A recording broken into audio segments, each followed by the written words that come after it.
রাধে রাধে। আজ হচ্ছে কার্তিক মাসের শেষ দিন, যাকে বলে সংক্রান্তি দিন। তো আজকে আমি জ্বালাবো সমস্ত ১ মাসের যে প্রদীপগুলো সারা মাস জ্বালিয়ে এসেছিলাম, মানে কার্তিক মাসে। তো এখানে আমি, ঠাম্মি আর দিদির মেয়ে সমস্ত সলতেগুলো মানে বিকেলবেলা তাড়াতাড়ি করে পাকিয়ে নিয়েছিলাম, কারণ সন্ধেবেলা সব কিছুই কাজ করতে গেলে অনেকটাই দেরি হবে।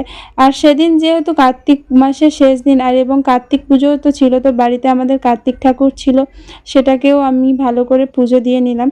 তো পুজো দেওয়ার পরে এখানে আমি আর ঠাম্মি মিলে চলে এসেছি সেই প্রদীপগুলো প্রজ্বলন করতে, প্রত্যেক বছরের মতো এবছরও।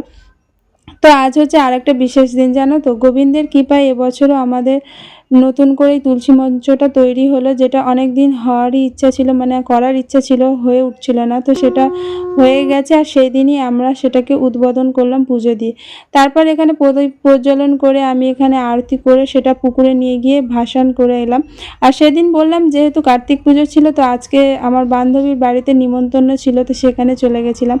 সেখান থেকে আরেকটা বাড়িতে গেছিলাম কার্তিক ঠাকুরের পুজো দেখতে। তো বান্ধবী কার্তিক পুজোর স্পেশাল বিরিয়ানি খাইয়েছিল। তো বলছিল ভিডিও করছিস যেখানে, আমাকে একটু নে। তো ওকেও দেখিয়ে দিলাম। তো পেট পুরো ফুলে গেছে। তো বাড়ি চলে এসেছি। Tata, Radhe Radhe, by.